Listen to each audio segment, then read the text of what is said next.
Hello viewers, I doctor S B K Lal welcome you all in my YouTube channel. मेरे YouTube channel में आपका बहुत बहुत स्वागत है। अगर आप इस चैनल पर नए हैं तो चैनल को सब्सक्राइब कर लें। आज हम आपके लिए लेकर के हैं आईआईटी बाबा की पूरी कहानी संक्षेप में।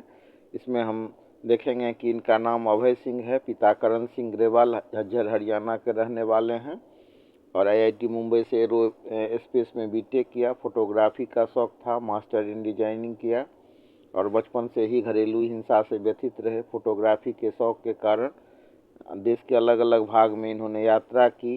केरल, अरुणाचल, सिक्किम जैसे क्षेत्रों में यात्रा की और यात्रा के बाद जब थकान हुआ तो आराम करने के लिए हिमाचल प्रदेश की एक धर्मशाला में गए, जहां चैटिंग से इनकी मुलाकात एक लड़की से हुई जो इनका गर्लफ्रेंड बन जाती है।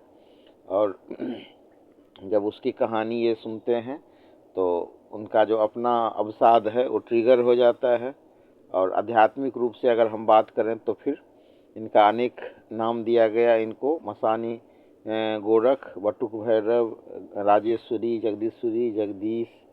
और इनका ये अपने आप को कल्कि मानते हैं। इनका जो कल्कि का फार्मूला है कृष्ण प्लस काली प्लस शिवा। और अगर डिजिटल की बात करें तो डिजिटल कोड ये दे रहे हैं 100। तो जीवन का फिलॉसफी इनका यही है, ऐसा काम करो जिसमें आनंद आए। विशाल अध्ययन है इनका, अलग अलग धर्म ग्रंथों का अध्ययन किया, अध्यात्म को विज्ञान से कनेक्ट किया और देखते देखते इनके लाखों फॉलोअर्स हो गए। कुंभ में आकर के ये बहुत चर्चित हुए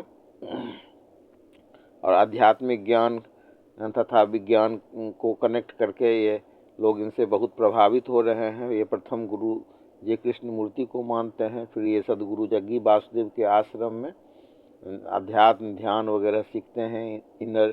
और इनका मानना है कि अगर आप अपना आध्यात्मिक उन्नति चाहते हैं तो इनर इंजीनियरिंग से आप लाभ उठाएं। कुछ लोग इन्हें महान विद्वान, ज्ञान का समुद्र, अध्यात्म से ओतप्रोत मानते हैं तो कुछ इन्हें नशेड़ी और अवसादग्रस्त और पागल भी मानते हैं, जिसका मानसिक संतुलन बिगड़ गया है। जब ये कुंभ में आए तो जो जिस अखाड़े से संबद्ध रहे उनसे उनको निकाला गया, लेकिन फिर इन्होंने स्पष्ट किया कि किसी गुरु या अखाड़े से बंधना इन्हें पसंद नहीं है। इनके इंटरव्यू को हम देखें तो देखते हैं कि अलग अलग विषय पर बात करते हैं, चेतना, शून्यपन, खालीपन, टाइम डायलेशन, कालचक्र, अनुभूति। जब पहले इनका इंटरव्यू एक पत्रकार कर रहा था और पूछा कि आप पढ़े लिखे हैं, तो उन्होंने कहा हाँ, मैं आईआईटी मुंबई से एरोस्पेस में बीटेक किया है। आज बहुत सारे लोग जो समाज में अति आकांक्षा, महत्वाकांक्षा, expectation, mental trauma, childhood trauma से गुजर रहे हैं, तो उन सबको इनमें अपनी छवि नज़र आती है। और इनका मानना है कि माँ बाप भगवान नहीं होते, सिर्फ भगवान ही भगवान होते हैं। फिर ये कहते हैं कि इंसान ही सबसे बड़ा भूत होता है, भूत के साथ चाय पीता हूँ। तो इन्होंने शमशान घाट में भी साधना की है। तो कनाडा से काशी तक संत बनने की इनकी कहानी है। न घर है, न ठिकाना है, न कोई अपना है, न पराया है, वसुधैव कुटुंबकम में विश्वास करने वाले हैं। और कहते हैं कि न आदि है न अंत है, जगत गुरु हूँ, शिव है, शिव हूँ, कृष्ण हूँ, राधा हूँ। और अपनी अपने धुन में ये मस्त रहने वाले हैं। और इन्होंने अपने जीवन के अलग अलग एपिसोड पर अलग अलग क्षेत्र में अपनी बात रखी है। इन्होंने एक समय था जब इन्होंने एक हीरोइन को प्रेम पत्र भी लिखा था और उसका जवाब भी आया था। तो धर्म के साथ विज्ञान का गजब का इनका ज्ञान है। महंत मंडलेश्वर का पंडाल सब फीका पड़ गया इनके इंटरव्यू से और इनके ज्ञान से। लोग पूरा लाभान्वित हुए और ये फेमस हो गए। तो आईआईटी बाबा अलग अलग विषयों पर इंटरव्यू के माध्यम से लोगों को ज्ञान दे रहे हैं। और अघोर पंथ से भी इन्होंने साधना की है। एक तो इनके बारे में जो चैनल सब है वो कहता है कि एक अक्षर अघोरी आया और महफिल लूट गया, अकेले महंतों एवं महामंडलेश्वर पर ये भारी पड़ गया। तो ऐसा चैनलों का विचार है। और अगर हम इनके जीवन की बात करें तो बहुत मेधावी रहे। 36 लाख का नौकरी कर रहे थे कनाडा में और वो छोड़ करके फिर अध्यात्म में आए। दिल्ली में जब वो अकेले रहते थे तो अकेले रहते हुए डिप्रेशन से नहीं उबर आए, तो फिर अपने सिस्टर के पास कनाडा चले गए और वहीं इन्होंने 36 लाख पैकेज वाली नौकरी की।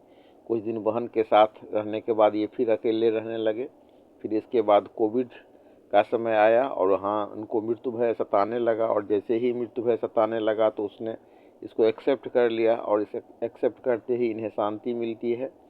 फिर इन्होंने उस समय के स्थिति को बयान किया है कि अकेले कमरे में बैठना, उसके बाद अपने मरने या जीने के बारे में कि आप मरिए या जीविए, इससे किसी को कुछ फ़र्क नहीं पड़ता है। इस तरह से अपने आप को असहाय महसूस करने लगे। फिर जब मेडिटेशन किया तो इससे उबरने में इनको काफ़ी मदद मिली, और मेडिटेशन जर्नी में ये दो व्यक्तियों का अहम योगदान मानते हैं। एक हैं जे कृष्णमूर्ति और दूसरा सदगुरु जग्गी वासुदेव। जे कृष्णमूर्ति का एक फिलॉसफी इन्हें बहुत अच्छी लगती है कि किसी बात को आंख मूंद करके मत मानो।